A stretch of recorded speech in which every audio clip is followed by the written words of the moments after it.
Iniciar os nossos estudos de redação desta semana. Vamos revisar aquilo que a gente já aprendeu, como que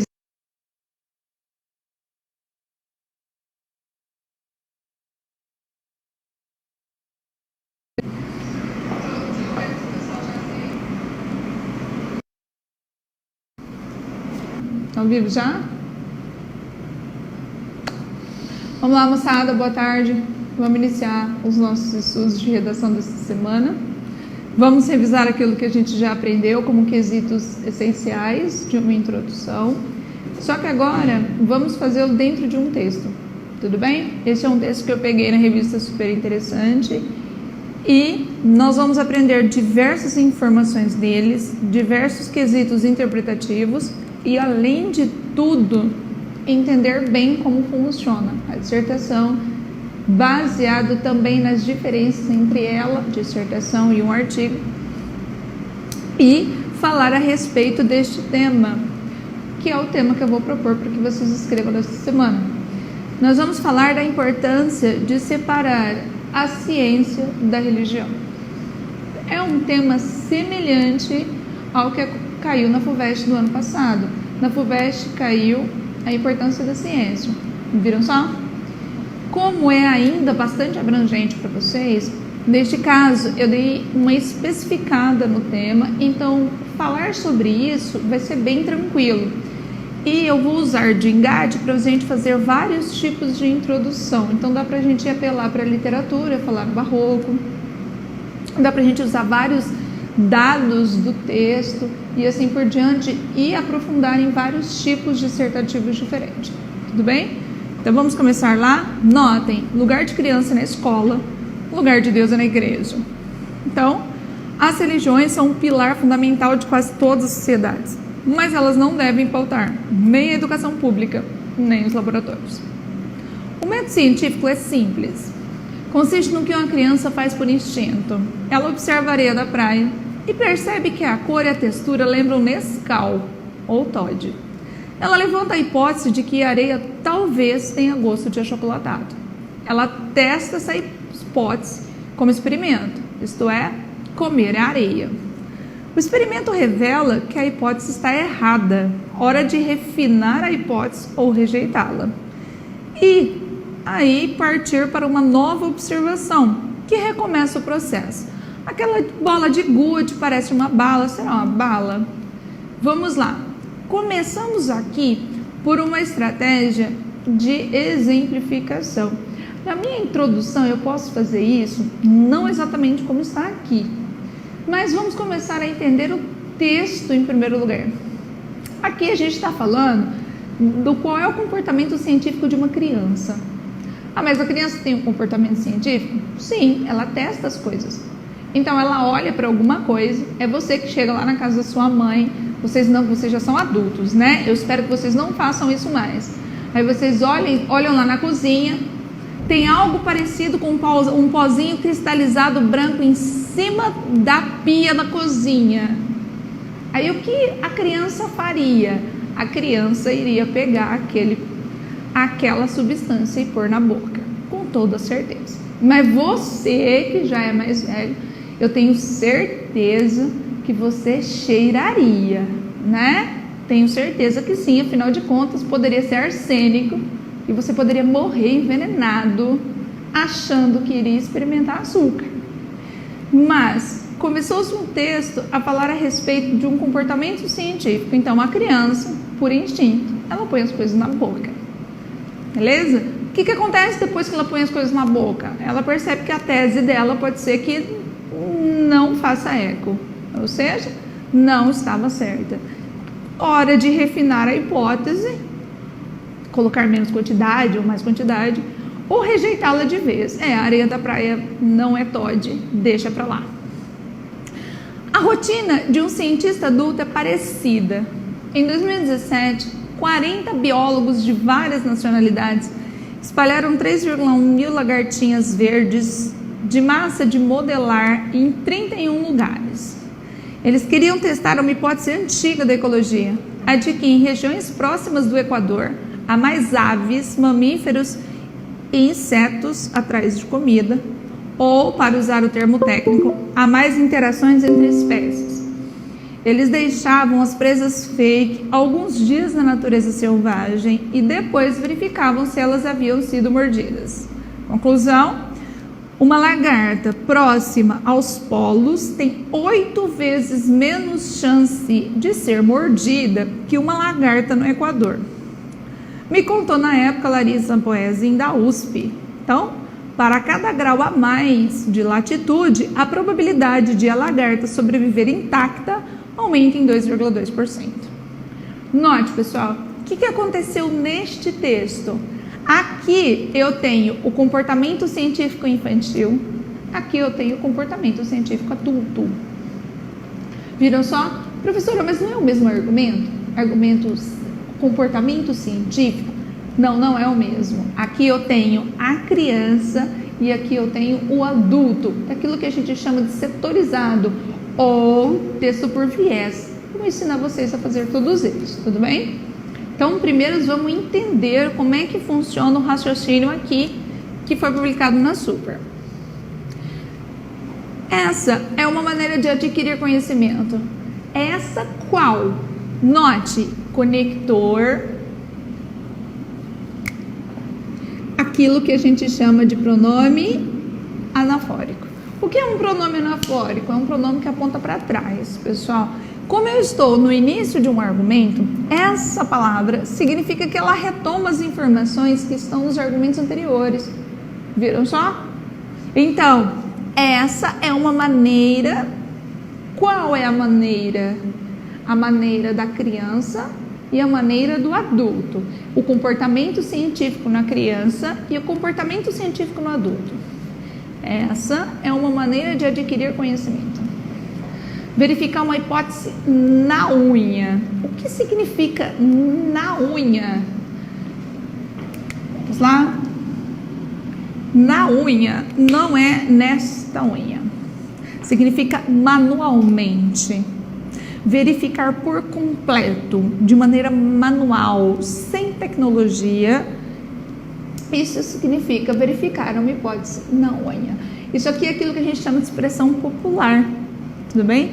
Professora, mas no texto é super interessante, tem expressão coloquial? Tem, pessoal, tem sim. Por quê? Porque essa revista, ela atende ao público-alvo. O público-alvo desta revista são jovens. Então, da mesmo jeito que eles escreveram presas fake, lá no parágrafo anterior, aqui eles vão usar expressões que podem ser consideradas orais, expressões do dia a dia, expressões que a gente usa no dia a dia.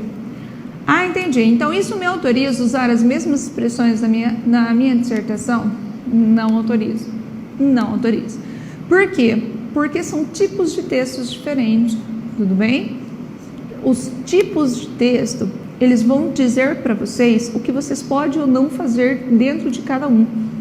A dissertação, ela é um tipo de texto que ela não autoriza esses linguajares, então a gente teria que dizer de outra forma, passar a mesma informação, só que de outra forma. Então vamos lá. A outra é consultar alguém que já verificou a hipótese. Quando uma criança faz isso, ela busca uma fonte confiável, a mãe. Claro. Por quê? Porque a mãe é a referência da criança, é a referência de conhecimento. Então a mãe, o pai ou qualquer pessoa com quem ela conviva, então passa a referência de conhecimento para ela. Quando uma criança precisa de informação, ela busca a fonte, que é a mãe. Um cientista, quando lê a descrição de um experimento realizado por outro cientista, avalia cada passo para saber se pode confiar nas conclusões. Um cientista usa o conhecimento adquirido por outros cientistas como ponto de partida de seu trabalho. Então, note, se um cientista quer saber se aquilo procede, ele vai buscar uma fonte. Só que a fonte do adulto não é mais a mãe, em alguns casos, claro. A fonte do cientista são outros cientistas. Então, vai buscar a fonte, a referência de conhecimento. Então, caso contrário, a ciência seria um empreendimento coletivo estagnado. Então, imagina que alguém dissesse assim: Vou estudar uma lua de Júpiter. Vou começar testando pela enésima vez essa hipótese chamada gravidade. Quando um certo número de crianças testam a mesma hipótese de que a areia teria gosto de Nescau e chegam à mesma conclusão de que não tem, forma-se uma teoria. Os cientistas chamam de teoria uma hipótese verificada várias vezes. Então, o que é teoria para um cientista? É aquilo que vários cientistas testaram e chegaram à mesma conclusão. É isso. A palavra teoria, então, tem um significado diferente para a ciência. É uma explicação para algum aspecto da natureza que já foi testada e assinada embaixo. Testada, tudo bem. Assinada embaixo, temos outra expressão. Então, não tem o significado de suposição ou especulação que os não cientistas costumam lhe atribuir. A teoria da tectônica das placas de Wegener e Wilson, a teoria da evolução de seleção natural de Darwin e a teoria da relatividade geral de Einstein são aceitas como fatos. Então, as teorias são aceitas como fatos, uma vez que vários cientistas chegaram à mesma conclusão. Dogmas, por outro lado, são informações sobre a natureza que não foram confirmadas experimentalmente. Galera, vocês notaram que o tema não chegou ainda?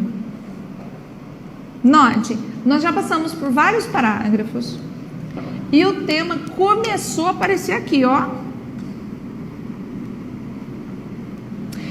Esse texto foi separado, então, em primeira parte, explicar o que é o conhecimento científico, como funciona o comportamento científico. E eles usaram inúmeros parágrafos para compor este raciocínio. A parte da igreja começou a aparecer aqui, ó. Viram só? Então vamos ver agora o que é um dogma. Dogma, por outro lado, são informações sobre a natureza que não foram confirmadas experimentalmente.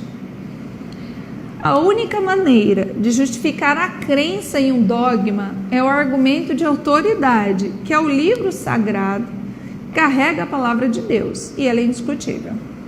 Por isso mesmo, o único conhecimento que pode constar do currículo escolar é o científico. Olha, vamos lá. Quando a gente fala de uma crença, não dá para comprovar a crença. A crença, então, ela só tem uma referência, é o livro sagrado. Tá? Então tem o Corão, tem a Bíblia, os Testamentos e assim por diante. São livros sagrados. Não tem como a gente testar experimentalmente uma crença. Como não tem como comprovar aquilo que só se crê, a gente chama isso de dogma. Como não tem como comprovar, a situação de que não há comprovação não pode estar dentro do currículo escolar. Agora chegou na tese. Ou seja, agora sim eu tenho o tema mais o argumento. Dá uma olhada, que estrutura diferente de texto. Aqui agora começou. Olha, por isso mesmo, o único conhecimento que pode constar no currículo escolar é o científico. É claro, porque é aquilo que se pode comprovar. Todos têm direito à fé em algum dogma. Todos têm direito a ter o seu dogma respeitado e o dever de respeitar o dogma alheio. Então vamos lá, pessoal. Note, dogmas e a religião, por conseguinte, não são algo que a gente costuma discutir com muito afinco. Eu digo aqueles que não querem comprar uma briga, né, com um colega ou vizinho, assim por diante. Por quê? Porque não tem comprovação. Se nenhum dos dois poderiam comprovar, você concorda que essa discussão seria interminável? Então, dogma é aquilo que se crê. Só que mesmo assim, muitas pessoas tentam misturar os dois, ou fazer com que um interfira no terreno do outro. Isso não dá muito certo. Não dá muito certo mesmo. Sempre há problemas graves. Imagina, por exemplo, que uma pessoa católica vai ensinar ao filho que somos frutos de Adão e Eva, por exemplo. Então, vamos lá. eu diria assim ao meu filho enquanto católica: olha, nós estamos aqui porque Deus criou 2 filhos, Adão e Eva, e esses filhos tinham que cumprir uma tarefa só tinha uma, então só tinha um dever, não podia comer a maçã. Parece até brasileiro, né? Você fala, não pode, o brasileiro faz. Eu tô achando que a Eva é brasileira, mas é só uma tese minha. Vamos lá. Ou alguém falou que maçã emagrece, não é possível. Aí a Eva, filhinha de Deus, de Papai do Céu, descumpriu a única tarefa que ela tinha. Então, será que Deus teria errado na criação dos filhos? Porque ele só fez 2 e fez um imperfeito? Bom, ela foi lá e comeu a maçã. Aí eles foram expulsos da casa do pai. Então, a primeira família brasileira já deu problema, já foi expulso de casa. Então, a primeira família da humanidade, perdão. A primeira família da humanidade foi expulsa de casa, os 2, Adão e Eva. Então, foram expulsos de casa e tiveram 2 filhos, né? E um matou o outro. Olha que maravilhoso, a primeira família da humanidade já tem 50% de homicídio. Não dá certo a gente usar a razão para interpretar a ciência, ou perdão, para interpretar a crença. Tá vendo só? Todas as vezes que a gente usa o raciocínio e a razão, ou o conhecimento científico, para tentar explicar os dogmas, não dá certo, pessoal. Não vai dar certo. Mesmo porque, se você continuar esse raciocínio, fica pior. Se Eva teve 2 filhos, você concorda que o único gene feminino era o da Eva? Então, somos todos filhos de um incesto? Definitivamente não dá para a gente apelar para o conhecimento científico para explicar a crença. É por isso que é tão implicador quando a gente tenta misturar os 2. Entenderam? O texto ele vai gerar uma abordagem bastante implicadora. Não exatamente com o exemplo que eu montei para vocês, mas com outros. Então, ele vai gerar aquele problemão na sua cabeça, que é clássico de um texto de argumento, gerar um problema. Então, imagine você, o que aconteceria se eu começasse a ensinar religião em sala de aula? Ou se houvesse um ensino religioso em sala de aula? Quais são as implicações que isso daí poderia acarretar na vida do aluno, na vida do professor?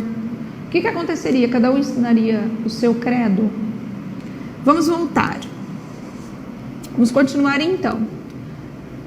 Mas é essencial, então, que o professor deixe o dogma na porta quando pega o giz. Nenhum professor deve afirmar que a areia tem gosto de achocolatado, pois qualquer criança pode verificar que é mentira. Tampouco ele pode dizer que Jesus caminhou sobre as águas, que Deus ditou o Corão a Maomé. Aqui não teria sido Deus, tá? Teria sido o anjo Gabriel. Mas aqui, uma metonímia aí, para quem já está mais aprofundado nos estudos de linguística, este Deus aí é metonímia para o anjo Gabriel, que foi ele quem teria ditado o Corão a Maomé. Ou que pular 7 ondas para Iemanjá garante sorte. Nenhuma dessas hipóteses provou-se verdadeira. São todas questões de fé, algo profundo e estritamente pessoal. E isso nos leva a outro problema da religião na escola pública. Cada grupo tem a sua religião, principalmente em um país com tanta diversidade cultural como o nosso. Um cristão pode achar engraçado o índio Caiapó acreditar que uma onça inventou a carne assada. O índio acha engraçado que o cristão acredite em uma mulher virgem que dá à luz. Um professor não tem tempo de abordar cada uma das várias fés que existem no Brasil. Não impede igualdade. E, se privilegiar uma, obviamente será em detrimento de outro. Alguém sempre acaba desrespeitado. A solução é a terça ciência, que vale para todos. Então, o que aconteceria aqui? Qual é o argumento? Que nós somos um país que é bastante plural em quesito de religião. Se eu propusesse, então, como um professor, a ensinar todas as religiões, é um argumento válido? Poderia ser um argumento válido? Poderia, mas olha o que aconteceria.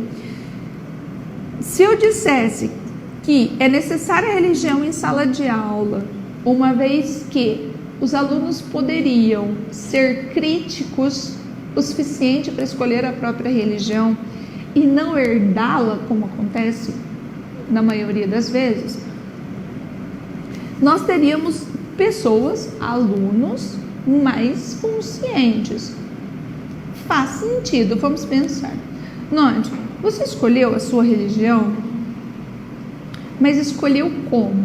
Você pesquisou sobre todas as religiões que existem, sobre todas as religiões que são praticadas aqui no Brasil, por exemplo, e aí sim, você viu quais são os dogmas, né, com os quais você tem mais afinidade, e aí sim escolheu a sua religião? Então, pessoal, a maioria das pessoas não foi assim. A maioria das pessoas herdou a religião, ou seja, aprendeu alguma ou começou a participar de alguma desde pequeno com os pais, ou com os pais, com os avós, com a família, ou os amigos, assim por diante. Então, se alguém instituísse o ensino religioso em sala de aula e dispusesse um profissional para ensinar todas as religiões, os alunos poderiam criticamente escolher aquela que mais com os quais tem mais afinidades com os dogmas, então com a qual tem mais afinidade, e escolher por si só. Então o aluno escolheria por si só e, portanto, seria mais crítico. É um argumento válido. Em contrapartida, o que aconteceria no momento, por exemplo, em que o professor fosse ensinar sobre o satanismo? Satanismo é religião também. Eu acredito que poderiam haver algumas desavenças dentro de sala de aula, ou algum pai poderia não gostar da situação. Os alunos poderiam chegar em casa contando o que aconteceu na sala de aula e esses pais poderiam reclamar bastante.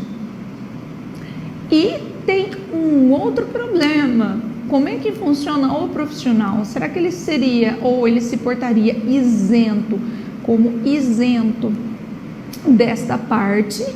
Então ele ficaria totalmente isento quanto aos credos e não faria da aula uma imposição.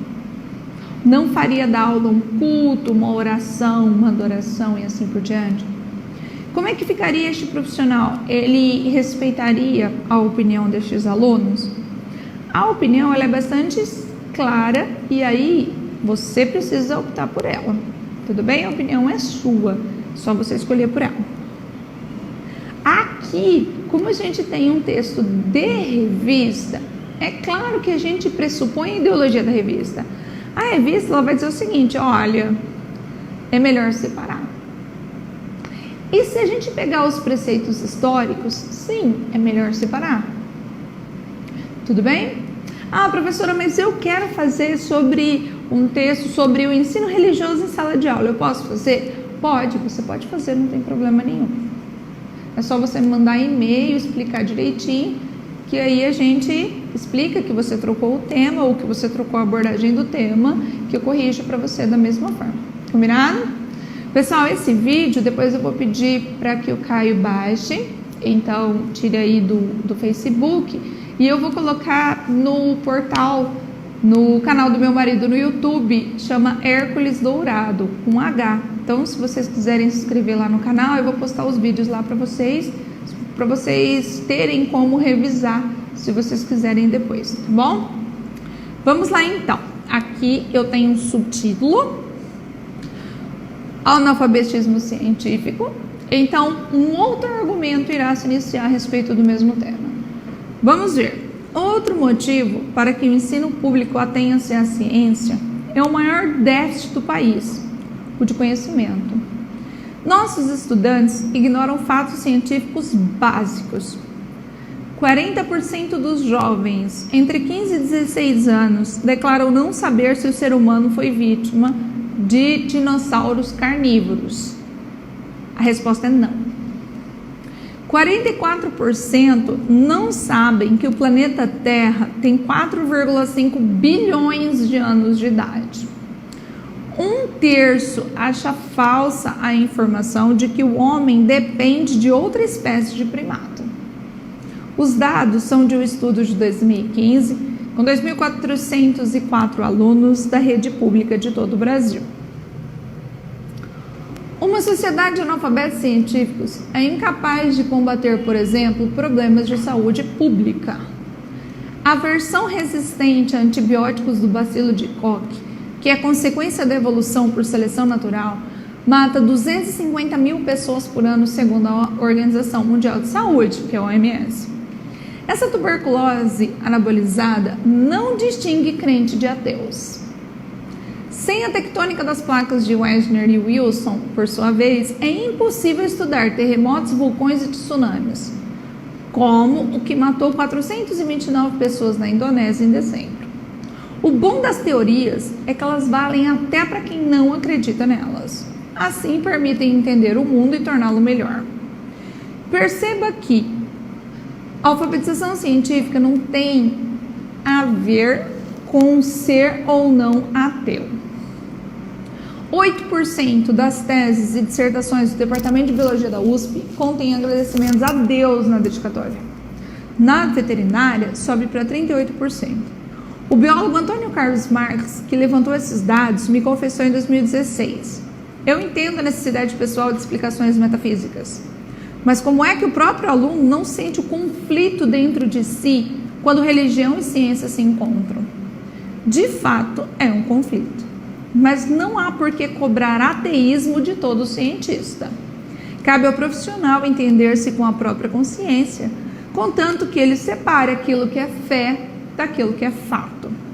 E isso vale para todos os brasileiros. Este texto não advoga contra a fé e nem pede que ninguém a deixe de lado. Só é preciso concordar que a religião, seja ela qual for, não pode interferir em políticas públicas de educação, de ciência ou de tecnologia.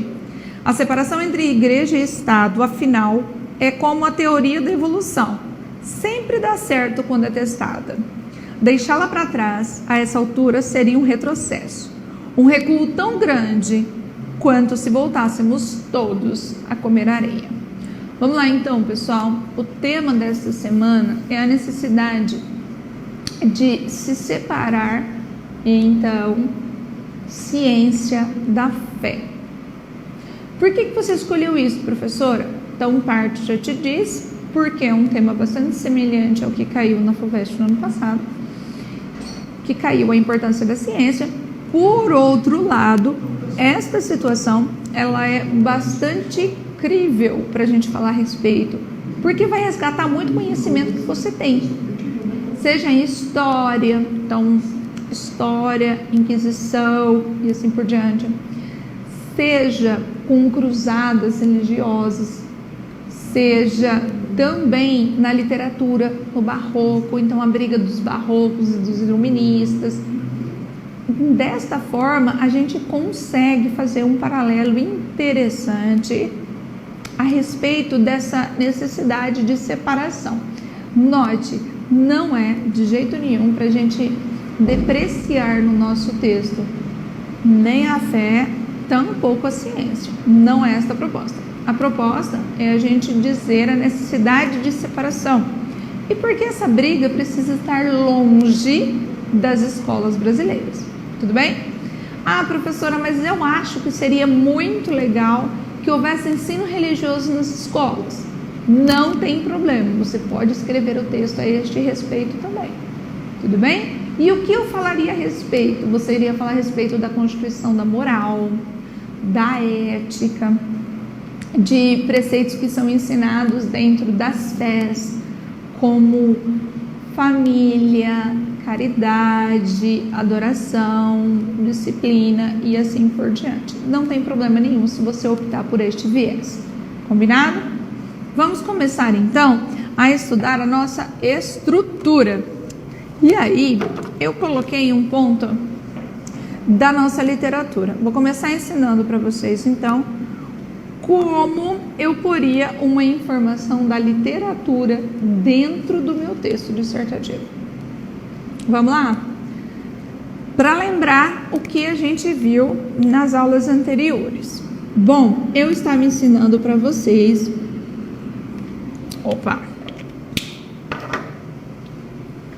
Que em toda introdução dissertativa é necessário que haja o tema, mais a opinião, mais a abrangência, certo? O que é abrangência mesmo, professora? A abrangência nada mais é do que a contextualização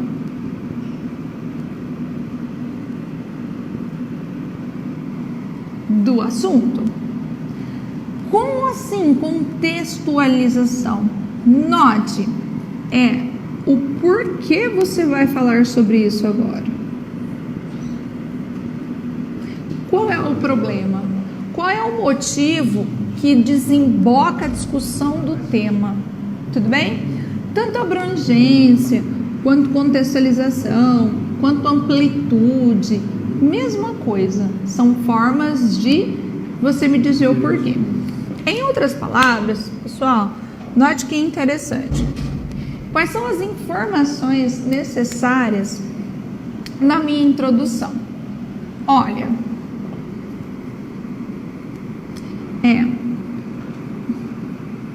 o que eu acho sobre um assunto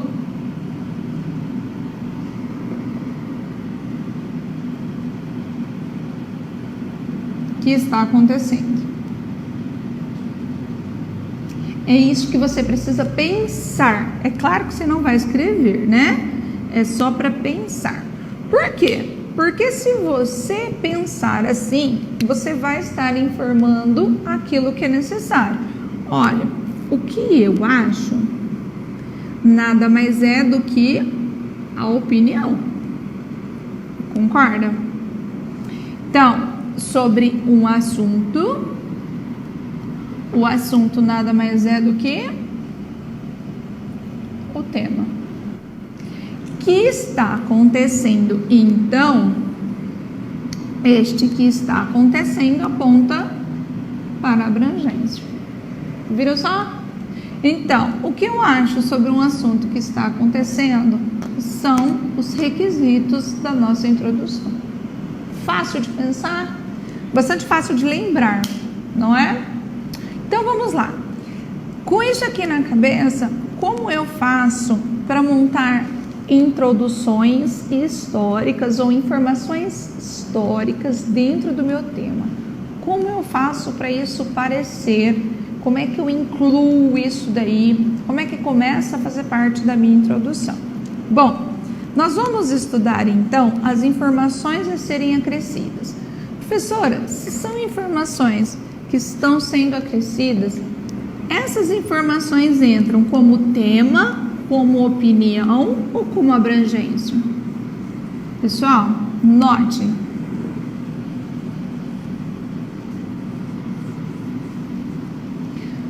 Vamos lembrar. Quando eu coloco um fato, então,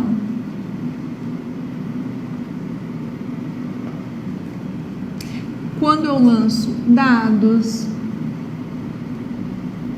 quando eu lanço pontos históricos, quando eu faço citação, oposição e assim por diante, essas informações, elas entram na abrangência, tá vendo? Então, nós vamos começar com fatos históricos. Então, vamos começar a fazer introduções de cunho histórico. Combinado? Para isso, então, coloquei essa que está projetada aí para você. No Barroco, opa, faltou uma vírgula ali. Houve uma disputa entre a igreja e conhecimento, pois, de um lado, estavam os iluministas defendendo o conhecimento, aquilo que a gente chama de um comportamento antropocêntrico, então, o antropocentrismo. De outro lado, a igreja tentando explicar os fenômenos sob o viés da crença, o teocentrismo. Vamos lá. Esta informação seria, no caso, a minha abrangência. Viram só? Como eu faço para usar essas informações dentro de uma introdução dissertativa histórica? É isso que eu gostaria que vocês pensassem. Vocês conseguem introduzir essa informação em uma introdução? Enquanto você tenta, eu vou apagar aqui essa parte de baixo para a gente fazer, tá bom? Rapidinho. Vamos lá, moçada?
Vamos lá?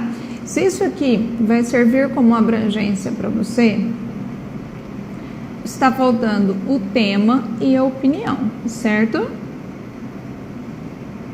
Então, poderia escrever, por exemplo,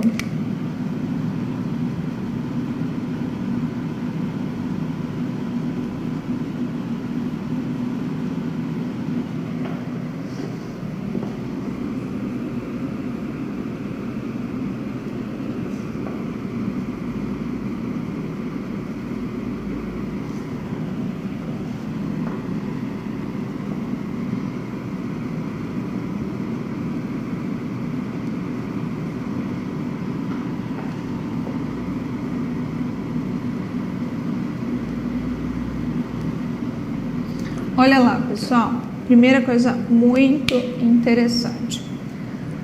Quando eu levo o meu leitor para o passado, por exemplo, ao dizer do Barroco, eu estou tentando resgatar conhecimento prévio do meu leitor. Estou, por exemplo, tentando fazer o meu leitor lembrar que o Barroco começou por volta de 1600 e chegou por volta de 1800. Bom, estou tentando fazer o meu leitor lembrar de uma época longeva em que a igreja e o conhecimento brigavam, não andavam em paralelo, brigavam muito. Ao parar essa retrospectiva histórica, eu preciso trazer o meu leitor de volta. Como assim, professora? Bom, você levou o seu leitor lá para trás. A introdução histórica, ela leva a minha lembrança, ela leva o leitor para o passado. É por isso que ela chama histórica. Ao terminar o fato que você achou relevante no passado, você precisa trazer o seu leitor de volta. Como assim trazer o meu leitor de volta? Eu preciso trazer o meu leitor para 2020. Preciso trazer o meu leitor para já. Volta aqui comigo. Como eu faço isso? Uma das maneiras é o seguinte, ó, embora o tempo tenha passado, se você não quiser colocar, não tem problema, mas você precisa trazer de alguma forma. Então, escrevi, embora o tempo tenha passado, do ano de 1600 para 2020, agora eu tenho que resgatar aquilo que me fez pensar no passado. Quando eu aponto para trás, algo nessa informação longeva, então algo nessa informação histórica precisa fazer eco com o meu tema.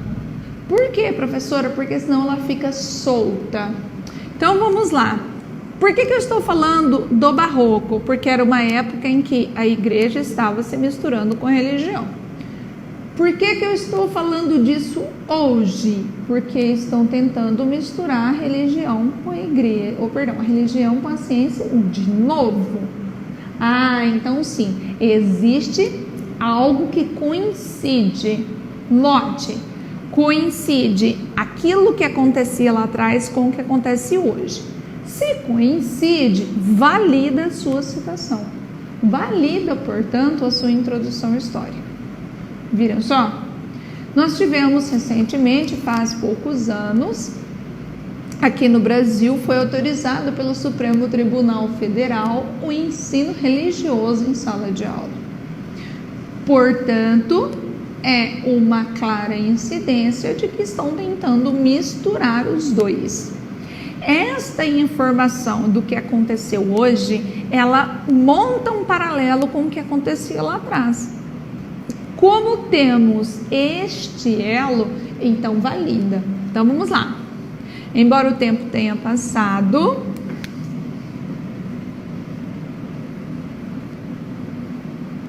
posso chamar de o impasse. Tá vendo?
Pronto.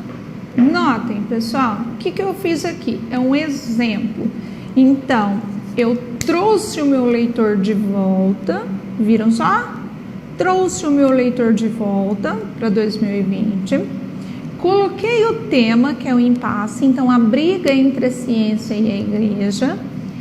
E ainda disse o porquê que eles estão brigando. Olha, o impasse continua o mesmo, haja vista a decisão proferida pelo STF, isso aqui é uma sigla, eu preciso dizer o que ela significa, portanto, o Supremo Tribunal Federal. Pessoal, como é sigla, as siglas são escritas em letras maiúsculas, lembram? Em letras maiúsculas, portanto, a letra maiúscula continua aqui, certo? Professora, todas as vezes que eu for falar a respeito do STF ao longo do texto, eu vou ter que explicar. A primeira vez você explica, as outras não é mais necessário, tá bom? Então, porque a qual a decisão a qual autorizou, tá vendo? Então, a decisão autorizou o ensino religioso em sala de aula. Acabou a minha introdução? Não acabou. Como é que eu sei que não acabou? Porque é só a gente checar. Se esta parte faz parte da minha abrangência, da minha contextualização. E aqui eu tenho o tema, está faltando a opinião. Viram só? Neste caso, o meu leitor ainda não sabe o que eu vou falar a respeito. Se você quiser dizer aqui, se você quiser aprofundar no ensino religioso, pode. Se você quiser aprofundar na discussão entre a igreja e a ciência, tudo bem. Só digam para mim, pessoal, quando você for lá mandar um e-mail com o seu texto, só diga pelo que você preferiu, tudo bem? Escreva lá o tema direitinho, qual você preferiu, para eu corrigir o texto certinho para vocês.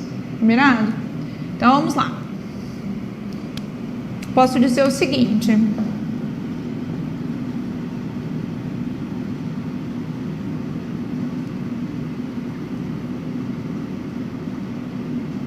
Então, posso dizer o seguinte, de um equívoco ou de...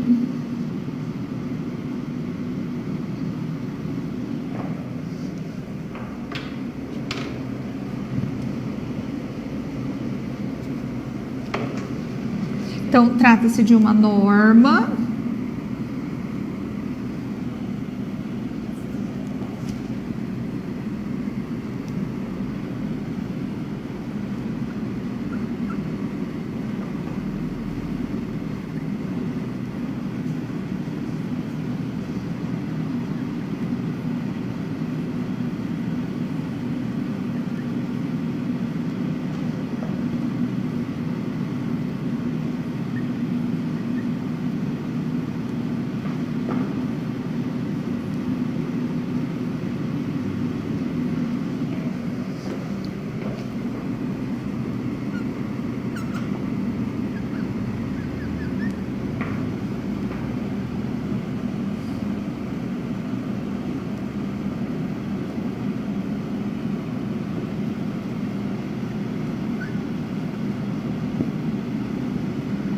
Pode ser? Simples assim. Agora sim, trata-se de uma norma que gerará desconforto. Este desconforto deixa clara, por exemplo, a minha opinião. Note, é um desconforto, portanto, algo que vai ficar ruim, algo que não vai fazer sentido naquilo que eu preciso. Tudo bem? Lembraram da introdução histórica? Lembraram? Fácil. Do mesmo jeito, pessoal, você pode montar qualquer embasamento que você queira nesse sentido histórico. Note, você pode, por exemplo, vamos atualizar os temas. Nós estamos em uma pandemia. Tudo bem? Pandemia, então, decretada pela OMS, Organização Mundial de Saúde. Então, se eu quisesse fazer uma retrospectiva histórica, vamos lá, nós teríamos que lembrar um exemplo de pandemia que algum país tenha passado. Concorda? Qual seria? Vamos lá. Você poderia pensar assim. Deixa eu ver se eu acho aqui um em branco para a gente escrever sobre isso, só para vocês terem uma noção. É pior. Vamos lá, só para eu escrever aqui e você ver. Imagine então que eu esteja falando de uma pandemia. Então, a pandemia como tema, ao escolher um tema do passado, eu teria que fazer um link com isso aqui. Então, eu teria que fazer isto daqui no presente, tá vendo? E eu teria que falar deste tema no passado. Viram só?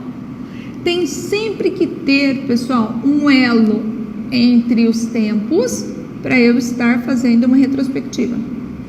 Na pandemia do presente, então, a gente tem o coronavírus, certo?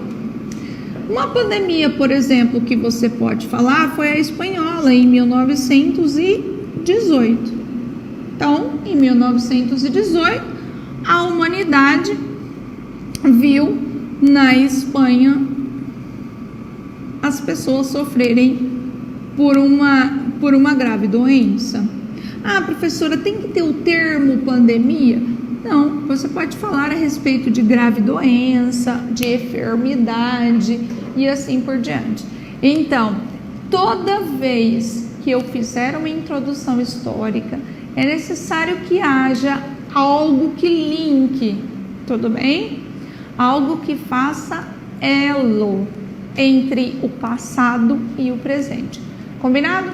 Por quê? Porque eu já vi muita gente escrever os textos e, embora as introduções estejam bem escritinhas, falta a conexão de sentido, e isso é bastante importante. Uma outra introdução, pessoal, é esta aqui. Vamos lá?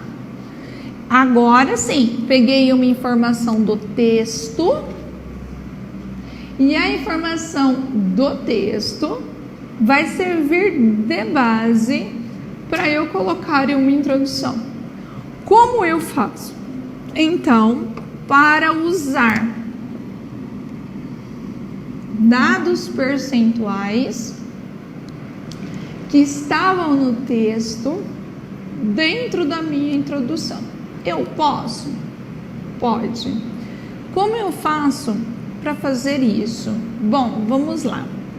Dados fazem parte da abrangência, tá vendo? Então é um tipo de contexto, continua sendo um tipo de contexto que você vai usar para falar o porquê você está falando sobre isso.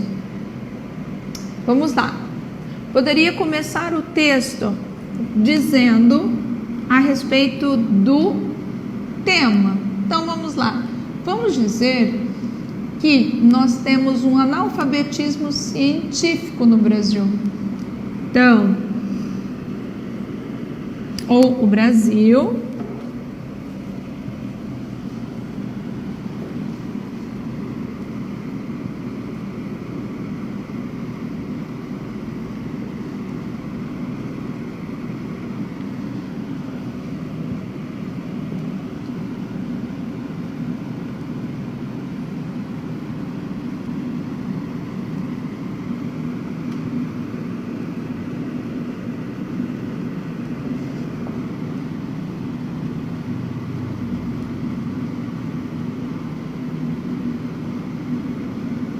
Vamos lá, só para a gente treinar o raciocínio primeiro, tá? Se você quiser pelo, tudo bem, não tem problema. Então, olha, agora eu vou colocar a informação. Pois, conector.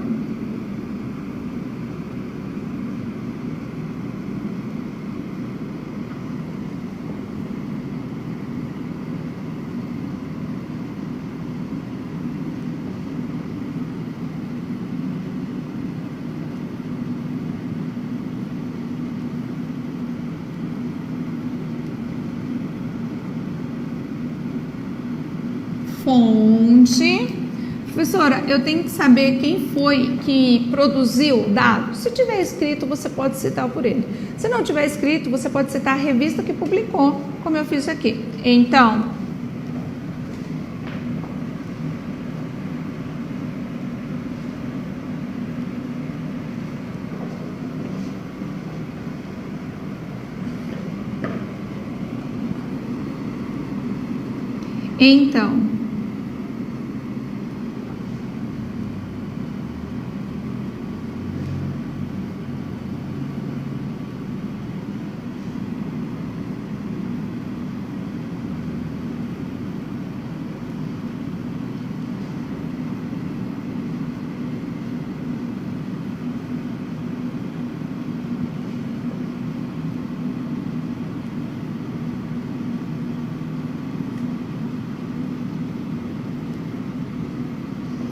viram só? Agora acabei, de jeito nenhum, não chegou nem no tema ainda. Você acabou a abrangência. Falta o tema e a opinião. Viram só? Então, conector de novo.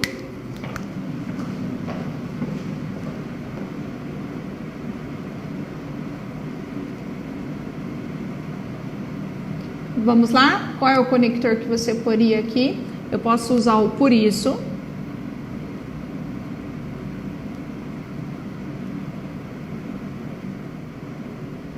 Ou, se você quiser trocar o isso, você pode. Você poderia trocar o isso por não saberem, ó.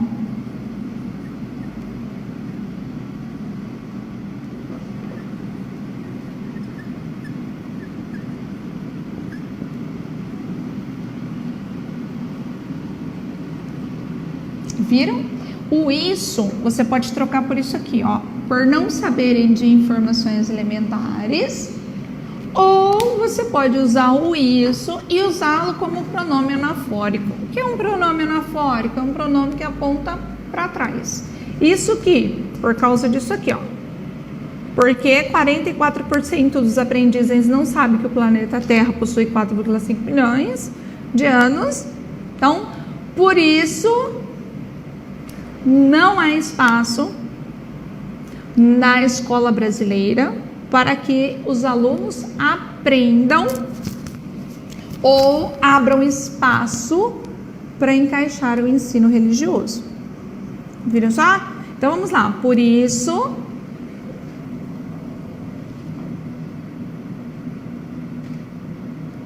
então inadmissível. Ops. Peraí, deixa eu arrumar aqui.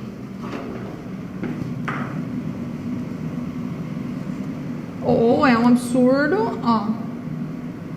Ah, eu posso usar essa expressão? Pode. É um absurdo.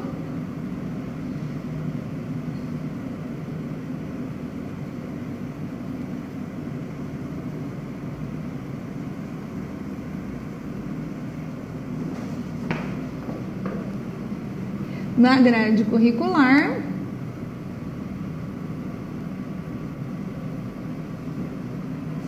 Como o ensino religioso.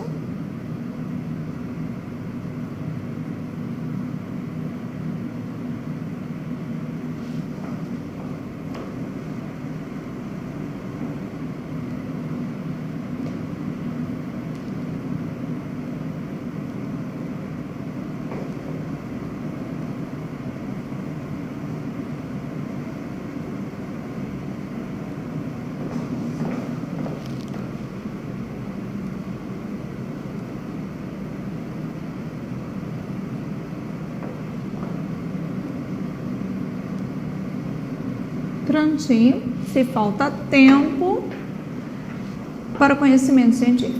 Aí sim, é um exemplo simples. Pessoal, olha, da mesma forma como faço com vocês quando vocês estão aqui, é um exemplo simples do que acontece quando a gente usa as informações do texto. Tá vendo? Então é um exemplo simples de introdução com dados que eu tirei do texto, certo? Agora, uma coisa eu gostaria de mostrar para vocês.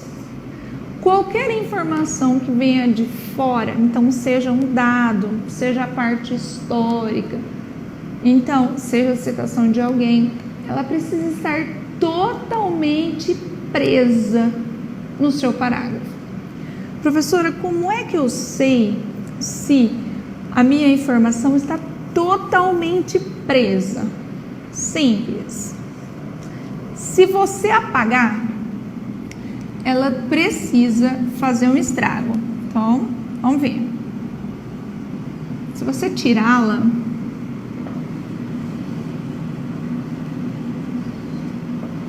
quando eu tiro a citação, quando eu tiro a informação que veio de fora, ela precisa gerar uma desinformação no meu parágrafo. Para quê, professora? Porque se assim você o fizer, significa que os dados estavam totalmente presos. Vamos checar. O Brasil sofre devido ao analfabetismo científico dos alunos. Por isso, ou por não saberem de informações elementares, é um absurdo acrescentar mais aulas na grade curricular, como ensino religioso, se falta tempo para o conhecimento científico. Então, pessoal, note, ao dizer por não saberem informações elementares, eu fico perdida. Quais informações? Ah, professora, mas e o por isso? Esse isso não vai retomar aqui em cima? Vai, mas cadê o exemplo do analfabetismo científico? Na hora que você colocasse o ponto final e escrevesse por isso, eu iria te perguntar, isso o quê? Resposta simples, professora. O analfabetismo científico é qual? Viram? É um exemplo de uma introdução em que os dados estão totalmente presos, totalmente implicadores. Nossa, professora, eu não consigo fazer isso. Não tem problema. Você pode falar a respeito. Você pode usar outro tipo de introdução. Introduções simples, por exemplo. Então, introduções em que eu coloque só o que aconteceu. Pessoal, eu vou colocar aqui uma página em branco pra gente escrever uma outra, tá bom? Simplesinho aqui. Rapidinho aqui. Pronto. Olhem lá. Nossa, eu não consigo colocar os dados. Não tem problema. Imagina que você lembrasse, então, do Supremo Tribunal Federal. Vamos colocar o seguinte.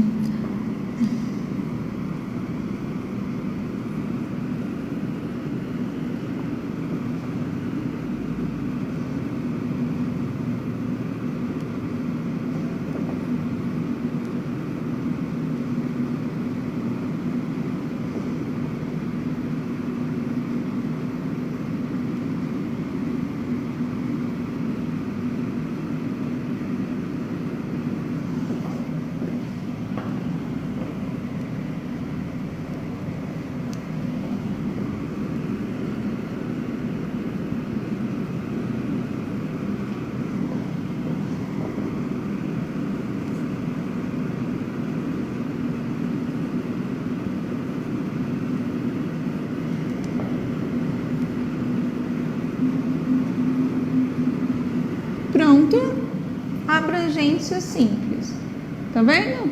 Então, poucos anos, o Supremo Tribunal Federal autorizou o ensino religioso no Brasil. Bom, e agora? Agora você pode colocar a sua opinião logo na sequência. Então,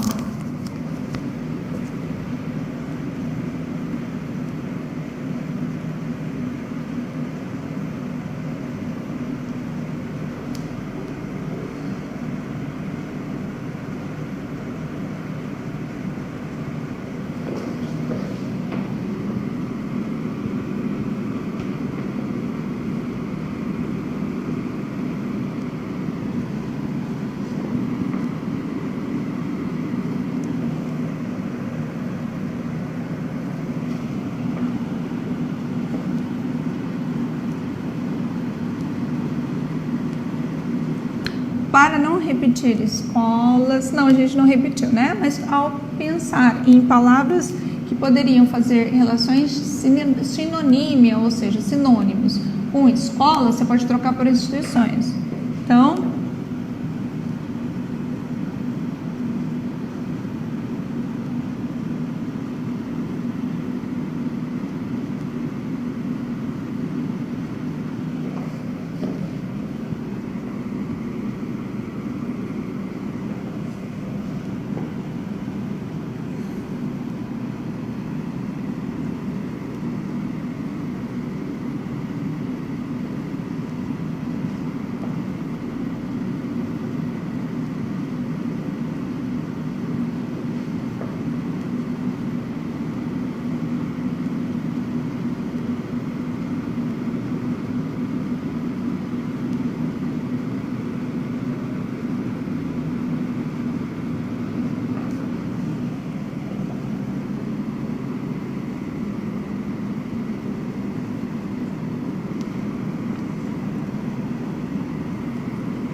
pessoal? Você pode fazer simples assim. Então, uma medida polêmica, entretanto, pois as escolas não possuem estrutura para os alunos ociosos, pois se trata de uma medida facultativa, além de profissionais capacitados para ser mediadores em situações ou capacitados para serem mediadores, pronto.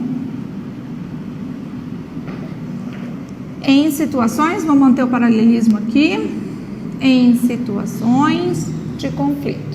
Como assim, professora? É que esta medida foi autorizada para que os profissionais, para que essas aulas, elas fossem facultativas, ou seja, o aluno poderia escolher não assisti-las. Mas ao escolher não assistir essas aulas, o que o aluno ficaria fazendo? Provavelmente no pátio. Só que é o seguinte, enquanto o aluno está no pátio, o que se assemelharia a uma aula vaga, a escola é responsável por este aluno. Então, a escola é responsável também pelo que o aluno faz quando ele não está dentro da sala de aula, mas sim na propriedade do colégio. Isso significa que, quando o STF instituiu isso aqui, ele não pensou na estrutura precária já existente nas escolas. Viu só? Ah, professora, mesmo você não disse que era para fazer um texto separando a ciência da religião, eu tenho que falar do ensino religioso em si? Não, não precisa. Eu só estou fazendo essas introduções porque é mais fácil fazer a primeira. Então, é mais fácil você fazer sozinho, depois uma introdução para falar a respeito da diferença ou da necessidade de se separar fé de fato, ou seja, a crença do ensino científico. Então, esta ideia é mais fácil para você fazer sozinho. É por isso que eu preferi fazer essas introduções aqui, baseada na possibilidade do ensino religioso em sala de aula, porque essas aqui seriam mais implicadoras na hora de você montar o seu texto. É só isso. Tudo bem? Como eu disse para vocês, se vocês quiserem trocar o tema, não tem problema nenhum. Então, enquanto eu apago aqui, tenta imaginar o que você poria para a gente treinar de uma outra forma.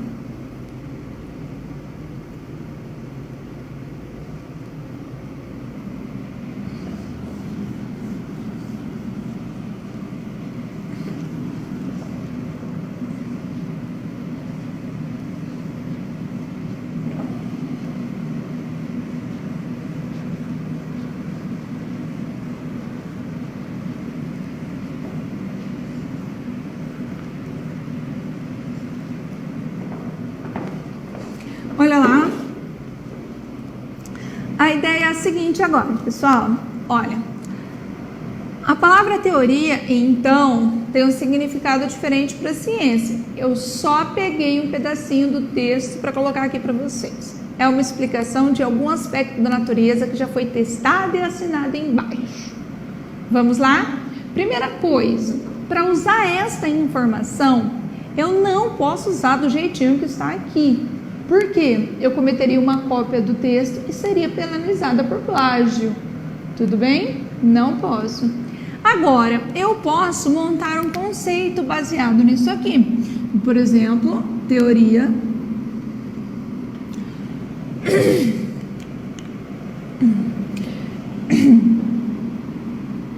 é uma explicação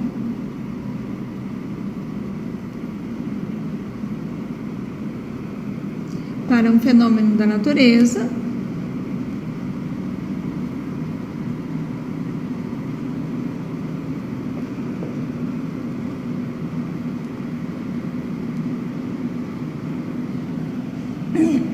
comprovada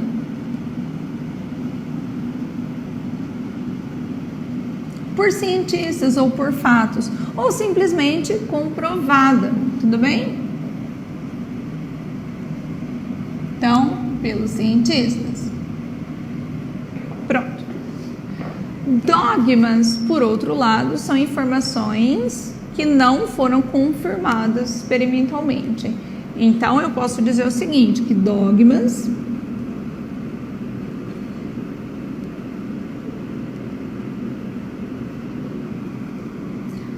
só para ficar menos pior aqui. Então, são crenças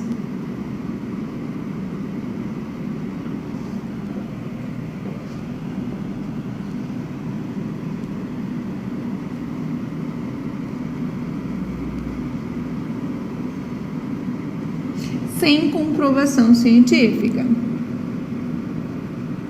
Pronto.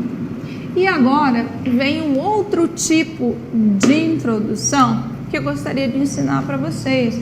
É uma introdução baseada em relações opostas, tudo bem?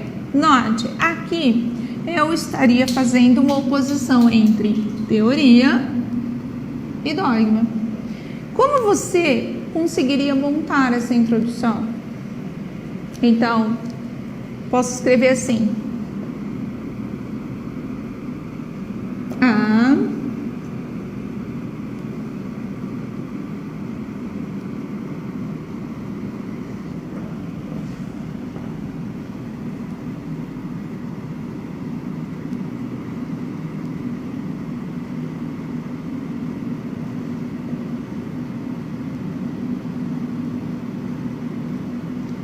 Pronto.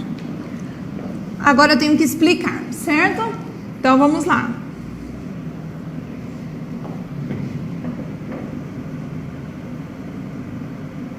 Eu vou usar o termo a primeira, porque a primeira referência semântica. Então é esta, tá vendo? Então posso usar a primeira, é uma explicação, ó.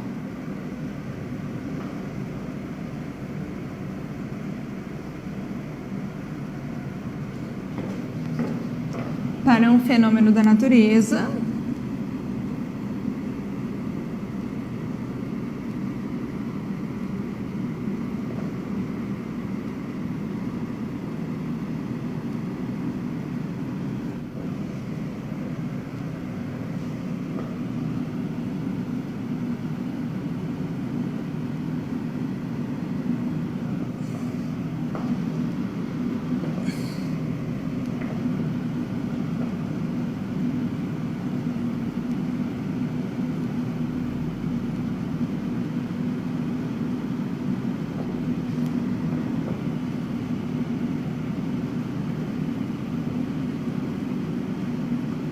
Vamos lá.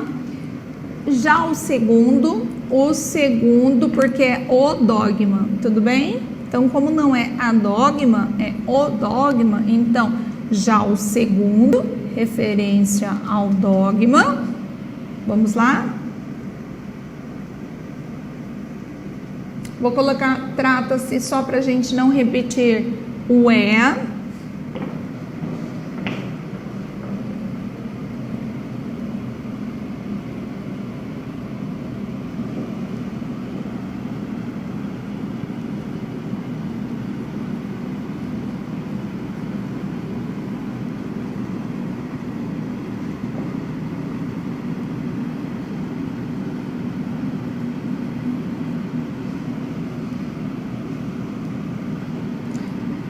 Pronto, olha lá, pessoal.